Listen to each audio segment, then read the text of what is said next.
तो भाई लोग कैसे हो। आज मैं आप लोग के लिए तौसी की कहानी लेके आया हूँ। तौसी और कालिया शैतान। चलिए कहानी स्टार्ट करते हैं। कैलाश पर्वत पर एक सपेरा वर्षों से नागकंठधारी कल्प वृक्ष के नीचे नीचे तपस्या कर रहा था। कल्प वृक्ष नमः, कंठधारी नमः, ओम नमः नमः। अंततः कल्प वृक्ष सपेरे की तपस्या से प्रसन्न हो उठा। ए तपस्वी, हम आपसे बहुत प्रसन्न हैं, बोलो तुम क्या वर मांगते हो।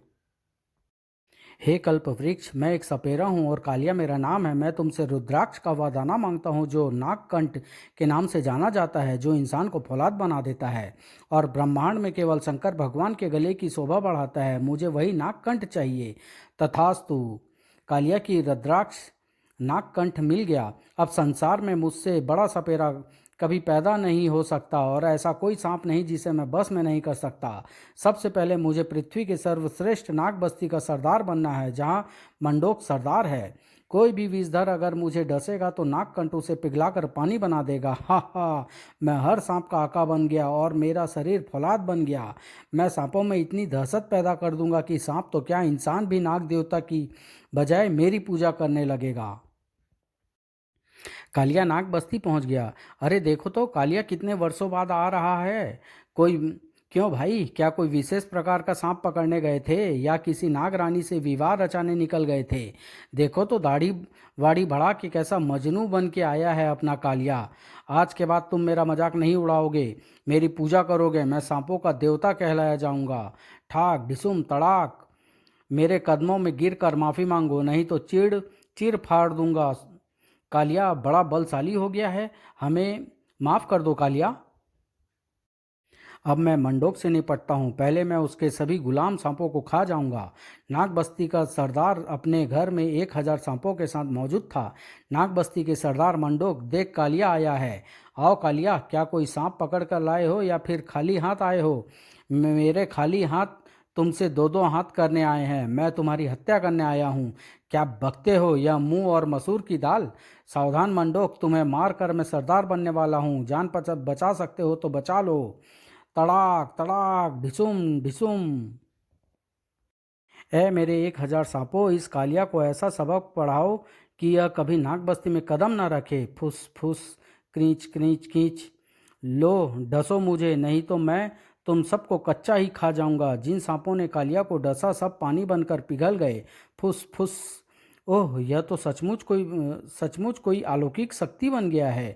मुझे इस पर अपने मंत्रों का प्रयोग करना चाहिए। ओड़ सर्प नाश ओड़। हा हा हा, मुझ पर कोई सर्प मंत्र काम नहीं करेगा मंडोक। उसी समय मंडोक का बेटा चंडोक अंदर आया। पिताजी, यह सांपों को क्या हो गया। तू भाग जा बेटा, भाग जा यहाँ से। मंडोक, अब मरने के लिए तैयार हो जा। ए जालिम शैतान, तू बदी का प्रतीक है। यह न समझना कि मुझे मार कर चैन से बैठ जाएगा।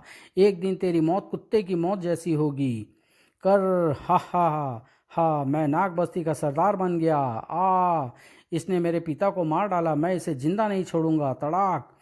नन्हा चंडोक जब बड़ा हुआ तो एक ही राह पर निकल पड़ा। कोई ऐसा वरदान प्राप्त करे जिससे वह शक्तिशाली कालिया से बदला ले सके। उसे पता चला कि जोगिया नाम की तपस्या से उसे वर प्राप्त हो सकता है, किंतु उसके लिए 11 वर्ष प्रतीक्षा करनी होगी।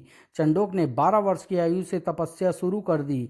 है शक्तिशाली जोगिया नाग, तेरी शरण में जो भी आया खाली नहीं गया। मैं भी तेरा भक्त हूँ, मेरी एक ही तमन्ना है, कालिया की मौत। उधर कालिया का आतंक चारों दिशाओं में फैल चुका था। ए पृथ्वी के सांपों, तुम सब मेरे गुलाम हो। अगर तुमने मेरी पूजा नहीं की तो मैं तुम्हारे नस्लें तबाह कर दूंगा। मैं जहाँ कहूँ तुम्हें वहीं हमला करना होगा। जिसे डसवाना चाहूँ उसे डसना होगा। सांपों के हर त्योहार पर मेरी पूजा होगी। हाँ का, हम आपके सेवक हैं, आप हमारे देवता हैं।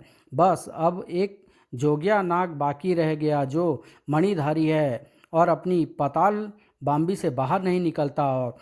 और अब भी कुछ इंसानों की आस्था उसके प्रति है। मुझे उसका भी सिर कुचलना है। वह जब भी पाताल बीम बाम्बी से बाहर आएगा मैं उसे पकड़ लूंगा और उसका खात्मा होते ही पृथ्वी का हर सांप मेरा गुलाम होगा। सांपों का खून पीकर मैं खुद एक भयानक विषधर बन चुका हूँ। सांपों का खून मेरी खुराक है। चलो सांपों, आज मुझे खजाना लूटना है, बचाओ। साए साए हा हा हा। कालिया ने खजाना लूट लिया। फिर एक बस्ती पर कालिया धावा मारा। इस बस्ती पर डाका डाल दो। कालिया ने जुल्म ढाने शुरू कर दिए। सुंदर लड़कियों को उठाकर हमारे हरम में ले आओ। नाग बस्ती के सब सपेरे कालिया को गुलाम थे। जो कालिया कहता वही करता। खबर पाताल में विराजमान तौसी तक भी पहुंच गई। पृथ्वी के सर्प गुप्तचर का कहना है कि वहां कालिया नामक शैतान सांपों का देवता बन गया है। तौसी सीधा नाग बाबा के पास पहुंचा। नाग बाबा, मुझे पृथ्वीलोक पर जाने की अनुमति प्रदान करें। वहां कालिया के जुल्मों से सारी सर्प जातियां त्राही त्राही कर रही है। हे सम्राट, पृथ्वीलोक पर क्या हो रहा है इससे तुम्हारा कोई सरोकार नहीं। अभी पाताल की समस्या समाप्त नहीं हुई है। अगर पृथ्वीलोक का कोई देवतुल्य सर्प तुमसे सहायता मांगे तभी तुम जा पाओगे। ऐसे तुम्हारा वहां जाना कोई औचित्य नहीं। तौसी के जाने के बाद नाग बाबा ने कालू जिन्न को याद किया। वह हर जालिम शैतान से चिंतित हो जाता है, किंतु मैं उसे पृथ्वी पर जाने से रोकना चाहता हूँ, क्योंकि वहाँ काल चक्र फिर से तौसी को अपने खेमे में ले जा सकता है। किंतु कालिया के बारे में बहुत बुरी सूचनाएं मिल रही है स्वामी। कालू जिन्न पृथ्वी पर ऐसी हस्तियां हैं जो आसानी से कालिया को खत्म कर सकती है। इसलिए अभी हम तौसी को जाने की अनुमति नहीं दे सकते। उधर तौसी बेचैन था। कालिया शैतान, अगर मुझे पृथ्वी पर आने का अवसर मिला तो मैं सबसे पहले तेरे पापों से पृथ्वी को मुक्त करूंगा। इस बार हम सब सपेरे मिलकर आपको एक भेंट देना चाहते हैं। तुम लोग हर बार नाग दशमी पर कोई ना कोई भेंट देते हो, यह कोई नई बात नहीं है। नई बात यह है सरदार कालिया की इस बार हमने तय किया है कि मणिधारी नाग जोगिया को पकड़कर आपकी सेवा में पेश किया जाए। अरे नादान सपेरो, मणिधारी नाग जोगिया की तो मैं भी नहीं पकड़ सकता। तुम क्या पकड़ोगे? इस नाग की विशेषता यह है कि इसकी एक परिधि है, और अगर कोई सपेरा इस क्षेत्र में कदम रखता है तो वह पट्टा पाताल में उतर जाता है, जहाँ से कोई सपेरा उसे बाहर नहीं निकाल सकता। लेकिन इस बार हमने ऐसा प्रबंध किया है कि हम उसे बाम्बी से बाहर आने के लिए मजबूर कर देंगे। ऐसा क्या प्रबंध किया है तुमने?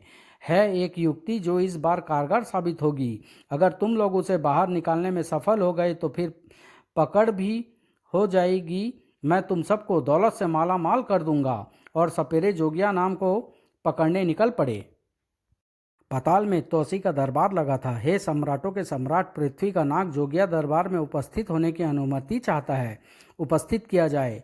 मणिधारी जोगिया दरबार में हाजिर हुआ। हे सर्वश्रेष्ठ नाग महाराजा तौसी, जोगिया नाग का अभिवादन स्वीकार हो। कैसे आना हुआ जोगिया नाग? महामहिम, मैं मणिधारी जोगिया एक विपत्ति में हूँ और आपसे मदद मांगने आया हूँ। मदद अवश्य मिलेगी। बोलो क्या बात है? मेरा एक भक्त पिछले 11 वर्ष से मेरी आराधना कर रहा है। मैं उसे वरदान दूं, उसकी आराधना पूरे विधि विधान से हुई है, इसलिए मुझे उसे वरदान देना ही पड़ेगा। किंतु आपको वरदान देने में क्या परेशानी है? मैं इतना शक्तिशाली नहीं हूँ जो उसकी मनोकामना पूरी कर सकूँ, क्योंकि मैं जानता हूँ वह क्या चाहता है। मुझे मांगने वाला हमेशा धन धान्य और संपन्नता मांगते रहते हैं, जो मैं पूरी कर देता हूँ, क्योंकि मैं एक विलासी खजाने का स्वामी हूँ। किंतु यह भक्त चंडोक मुझसे सपेरे कालिया की मौत की मन्नत मांगना चाहता है, जो संभव नहीं है। मैं कालिया को मार नहीं सकता। वरदान देने की आवश्यकता ही क्या है जब तुम वचन पूरा ही नहीं कर सकते? यदि कोई भक्त लगातार 11 वर्ष तक मेरी आराधना करेगा तो मैं उसकी मनोकामना पूरी किए बिना बाम्बी में नहीं जा सकता। और इस नाग दसवीं को 11 वर्ष पूरे हो जाएंगे। मुझे उसे वचन देना ही पड़ेगा, और इसका अर्थ होगा मेरी मौत। मौत क्यों? क्योंकि मुझे वचन पूरा करने के लिए कालिया की हत्या करने जाना पड़ेगा, और कालिया के हाथों मेरी मौत हो जाएगी। मैं समझ गया कि तुम किस विपत्ति में हो। तुम पृथ्वीलोक से मेरी सहायता प्राप्त करने आए हो, तो जाओ, तुम खाली नहीं जाओगे। तुम्हारा वचन पूरा करूंगा। तुम अपने भक्त को खाली न जाने दो, अपनी परंपरा को निभाओ। अब देखता हूँ नाग बाबा मुझे कैसे रोकते हैं। तौसी की घोषणा नाग बाबा तक भी पहुंच गई। क्या कहा? तौसी पृथ्वीलोक पर जाएगा? हाँ स्वामी, ऐसी ही खबर है। कुछ दिन बाद तौसी नाग बाबा के आश्रम में पहुंचा। आइए राजन, विराजिए। हे नाग बाबा, आप मेरे गुरु हैं, आप मुझे राजन ना कहा करें। मैं सर्पदंश के ताज के आगे हमेशा झुकता हूँ राजन, यह तुम अच्छी तरह जानते हो। तो मैं ताज उतार देता हूँ। कैसे आना हुआ वत्स? मैं नाग दशमी में पर पृथ्वीलोक जाना चाहता हूँ। एक पूज्य हस्ती ने मेरी मदद मांगी है, अर्थात कालिया से तुम्हारा टकराव अब रोके नहीं रुकेगा। वत्स, क्या तुम जानते हो वहाँ काल चक्र भी रहता है, जिसने तुम्हें अपना सेवक बना लिया था और तुम्हें अपने अभिमानों पर भेजा करता था। मैं जानता हूँ, किंतु काल चक्र ने कभी मुझे ऐसा अभिमान पर नहीं भेजा जो अहितकारी हो। फिर भी तुम उन लोगों के लिए पैदा नहीं हुए हो जो वह तुमसे करवाता था। अगर उसे पता चल गया कि तुम पृथ्वी पर आए हो तो वह तुमसे संपर्क स्थापित करने की कोशिश करेगा। मैंने उससे वहाँ किया था कि तुम्हें पृथ्वीलोक भेजूंगा, वादा किया था कि तुम्हें पृथ्वीलोक भेजूंगा, पर अब तुम सर्प प्रदेश के सम्राट हो। लेकिन सम्राट होने का अर्थ यह तो नहीं कि मैं कहीं ना जाऊं। जाओ वत्स, किंतु एक बात का ध्यान रखना, तुम कालचक्र से नहीं मिलोगे, अपने किसी पुराने परिचित से वहां संपर्क नहीं करोगे। जोगिया को दिया वचन पूरा करते ही तुरंत लौटना होगा। ऐसा ही होगा बाबा। किसी को पृथ्वीलोक पर यह आभास भी नहीं होना चाहिए कि इच्छाधारी नाग तौसी पृथ्वी पर आया है। तौसी के जाने के बाद, कालू, मैं तुम्हारी सूचनाओं के आधार पर तौसी को जाने की अनुमति तो दे चुका हूँ, परंतु तुम्हें भी अब पृथ्वीलोक जाना होगा। मेरा वहाँ क्या काम होगा? अगर तौसी वहीं कहीं भटकने लगे या उसके पुराने साथी उस तक पहुँचने का प्रयास करे तो उन्हें संभालना तुम्हारा काम होगा। हमारा तौसी इतना कमज़ोर तो नहीं है। तौसी बहुत ताकतवर है कालू, मगर उसके पुत्र के नामकरण संस्कार से पहले उसका पता लौटना निहायत जरूरी है। तौसी के पुत्र का नामकरण संस्कार? तौसी के पुत्र के नामकरण संस्कार का वक्त नज़दीक आ रहा है और उस समय की सोचकर मैं सबसे ज़्यादा भयभीत हूँ। आप भयभीत नाग बाबा, आप भयभीत हैं नाग बाबा। तौसी के पुत्र का नामकरण संस्कार होगा तो पूरा सर्व देश जश्न मनाएगा। जश्न अवश्य मनाया जाएगा कालू, मगर यह संभव है कि उस वक्त यह जश्न मौत के जश्न में तब्दील हो जाए। तबाही भी हो सकती है कालू, मौत की तबाही। यह आप क्या कह रहे हैं नाग बाबा? तौसी का पुत्र तौसी से कहीं ज़्यादा प्रलयंकारी और बलवान होगा। हमारी दूरदर्शी आंखें देख रही है तौसी के दुश्मन को, जो इस समय आंख गड़ाकर तौसी के पुत्र के नामकरण संस्कार के जश्न का इंतजार कर रहे हैं। हम तौसी के शत्रुओं को रसातल में मिला देंगे। उन्हें रसातल में मिलाना इतना आसान न होगा, कुछ भी हो सकता है, और हमें लग रहा है इस बार अनर्थ अवश्य होगा। आप जैसा व्यक्ति इतना भयभीत है नाग बाबा, तो तौसी का धरती लोक से वापस पाताल लोक पहुंचना बहुत जरूरी है। अब तुम जाओ और उसका ध्यान रखो। जोगिया नाग पृथ्वी लोक पर वापस लौट आया नाग दशमी पर। जोगिया नाग देवता, आज नाग दशमी है और आज मेरी तपस्या को 11 वर्ष पूरे होंगे। मुझे विश्वास है कि इस बार मैं खाली हाथ नहीं जाऊंगा। कालिया के चेले जोगिया की परिधि में कदम रख चुके थे। ये शैतान चौकड़ी अवश्य ही मुझे पकड़ने आ रही है। किंतु आज तो मुझे चंडोक को दर्शन देने बाम्बी से बाहर निकलना ही पड़ेगा और उसकी मन्नत पूरी करने के बाद ही मैं बाम्बी में घुस सकता हूँ। नाग देवता, तेरा भक्त तुझे पुकार रहा है। हे चंडोक, मैं तेरी तपस्या से प्रसन्न हुआ। बोल, तू क्या मांगता है? मुझे कालिया की मौत चाहिए जोगिया देवता। सपेरे कालिया का खात्मा मेरे जीवन का उद्देश्य है। तथास्तु, कालिया मारा जाएगा। अब देखता हूँ कालिया को कौन बचा सकता है। चंडोक के जाते ही कालिया के सपेरों ने अपना काम शुरू कर दिया। पकड़ पकड़ मंत्र फेंको। तू जोगिया की बाम्बी पर घेरा बांध दे ताकि वापस न जा सके। वह जंगल में तेजी से बढ़ रहा है, चलो पीछा करो। एक और नाग जो बाम्बी से निकला हुआ, जो जोगिया के रूप में तौसी था। पकड़ लो जोगिया को। पकड़कर कालिया के पास ले गए। हमने जोगिया को पकड़ लिया सरदार। जोगिया इतनी आसानी से पकड़ा गया, यह मेरे लिए अचंभे की बात है। पेश करो हमारे सामने। हमने इसे पिटारे में मंत्रों से बांधकर सुसुप्त कर दिया है ताकि यह किसी पर आक्रमण करने की कोशिश न करे। पिटारा खोलो। कालिया के सामने आने के बाद हर सांप उसका गुलाम होता है। यह देखिए, मंत्र काटो और इसे जगाओ। छू फुस। है तो मणिधारी, पर इसकी पहचान करना जरूरी है। मैं इससे अभी पूछ लेता हूँ कि यह जोगिया ही है या कोई और। कालिया मंत्र छोड़ने लगा। ओम करणकम जुम चाम चू हर हर सुम साम। नाग परिचय मंत्र के सामने तौसी अपनी वास्तविकता छिपा नहीं सकता था। यह तो कोई इच्छाधारी है। इच्छाधारी मेरी मुट्ठी में, इससे बड़ी दौलत क्या मिलेगी? है इच्छाधारी, बता तू कौन है और कहाँ से आया है? मैं पाताल लोक से आया हूँ। पाताल से पृथ्वी पर अवतरित होने का कारण तुम्हारे प्राणों का परलोक पहुँचाने आया हूँ। कौन हो तुम? तौसी। अरे मूर्ख इच्छाधारी, कालिया के सामने हर सांप बेबस होता है। देख, तू अभी मेरी बंसी पर नाचेगा। मैं कोई साधारण इच्छाधारी नहीं हूँ कालिया, तू सर्व जाति का शैतान है, इसका जहर बेचता है। अब तुझे कोई नहीं बचा सकता। सावधान। फुस ठाक ठाक। पकड़ लो इसे। फुस ढिसुम तड़ाक तड़ाक। ए सांपो, जाओ, तुम आज़ाद हो। तौसी के सामने इस तरह का कोई साधारण मंत्र काम नहीं करता। मैं पृथ्वी पर कालिया के बोझ से तुम्हें मुक्त कराने आया हूँ। अब बोल कालिया, न अब यहाँ तेरा कोई सांप है न तेरे चमचे। फुस, अब मैं तेरे जिस्म से अपना जहर उतार कर यहाँ से चला जाऊँगा। है यह क्या? इसके सीने में तो नागकंठ है। हा हा हा। क्यों अब डरा डसता क्यों नहीं? इस नागकंठ नामक रुद्राक्ष को मैं कैलाश पर्वत के उस वृक्ष से लाया हूँ जहाँ महादेव विश्राम करते हैं। तू नागकंठ रुद्राक्ष धारण करने वाले को ढसेगा तो तू पिघल कर पानी हो जाएगा। रही तेरे लात घूसों और दूसरे प्रहारों की बात, उसका मेरे शरीर पर कोई असर नहीं पड़ता। तेरे पास कोई और शस्त्र है तो वो भी चला के देख ले इच्छाधारी, मेरे पास हर शस्त्र का जवाब होगा। जब तक इसके कंठ में यह रुद्राक्ष है इसे मार पाना संभव नहीं। अब मैं तुझे सबक सिखाता हूँ, तू मेरी बीन पर नाचेगा। कालू सब देख रहा था। यह तौसी को बीन पर मंत्र मुग्ध कर रहा है। इच्छाधारी मंत्र बीन के सुरों पर निकल रहा है।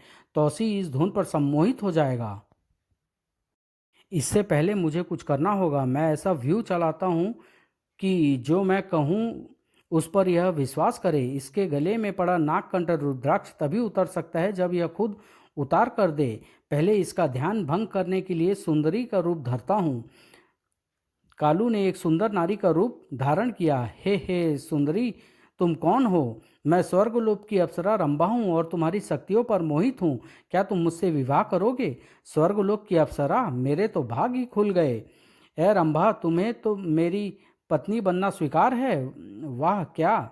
परंतु मेरी एक शर्त है। मैं इस इच्छाधारी नाग तौसी को अपने हाथों खत्म करना चाहती हूँ। इसने मुझे पिछले जन्म में बहुत कष्ट पहुँचाया था। अरे क्यों नहीं, यह तो वैसे भी मेरा शत्रु है, मैं खुद इसे मार डालता। लेकिन बिना नागकंठ की सहायता के मैं इसे मार नहीं सकती। ओह समझा, ये लो नागकंठ और खत्म कर दो इसे। जैसे ही कालिया ने नागकंठ कालू को दिया, कालू गायब हो गया। हे रंभा, कहाँ चली गई? पाताल में मेरे दरबार में पहुंच चुकी होगी अब तक। ओह यह धोखा! कालिया, अब तू प्राण त्यागने के लिए तैयार हो जा। तू क्या समझता है नागकंठ के निकल जाने से मेरी शक्ति समाप्त हो गई है? अभी तो मेरा शरीर फौलाद का है। ठाक तड़ाक, और मैं बरसों से सांपों का खून पीता रहा हूँ। ओह यह तो सचमुच फौलाद का बना है। पृथ्वी लोक का कोई ऐसा सांप नहीं जो कालिया का गुलाम ना हो। ऐ सांपों, चलो आओ मेरे बीन की लय पर। आज नाग दशमी है, सब चले आओ, इस पताल के इच्छाधारी को खत्म कर डालो। जब तक यह सांपों से लड़ता रहेगा तब तक मुझे नाग मंदिर के गर्भजून में शरण ले लेनी चाहिए। कालिया भाग निकला। तौसी ने मक्खी का रूप धारण किया और कालिया के सिर पर जा बैठा। नाग मंदिर के गर्भजन में अगर कोई सपेरा शरण ले ले तो कोई सांप उसे नहीं डस सकता। तौसी के मंत्रोच्चारण से असंख्य सांप चारों तरफ से आने लगे। ओम नमः शिवाय। ऐ सांपों, पृथ्वी लोक के समस्त सांपों, अपने बिलों से बाहर आ जाओ। मैं सर्वश्रेष्ठ इच्छाधारी नाग तौसी तुम्हें आज्ञा देता हूँ कि कालिया को बांध दो। सांपों, इसे पेड़ पर उल्टा लटका दो। कालिया को उल्टा लटका दिया गया। ये तेरे वही गुलाम सांप है जो तेरा कहाँ मानते थे, परंतु अब तेरे पास नागकंठ नहीं है, इसलिए ये तेरी गुलामी से मुक्त हो चुके हैं। ए तौसी, मुझे क्षमा कर दे। तुझे माफ़ करने के लिए मुझे मच्छर रूप धर कर तेरे शरीर में प्रवेश करना होगा। तौसी ने मच्छर रूप धारण किया और कालिया के मुंह में प्रवेश किया। कालिया को उसी समय अपने पेट में ऐंठन हुई, जबकि तौसी ने अजगर का रूप धरकर आकार बढ़ाना शुरू कर दिया। हा हा हा, देख मैं तेरे मुंह से बाहर आ रहा हूँ, तेरे शरीर के चिथड़े उड़ाते हुए। जोगिया नाग कालिया का अंत देखने पहुंचा। तौसी अपने रूप में प्रकट हुआ। जैसे इसने सांपों के पुजारी मंडोक को मारा था, उससे भी कहीं अधिक कष्टदायक मौत मरा है। मैंने इसके शरीर की आंतें और दिल बाहर खींच लिया। हे महानाग तौसी, पृथ्वीलोक के सभी सांप आपको नमन करते हैं। आपने मेरी लाज रख ली और एक शैतान को समाप्त कर दिया। समाप्त।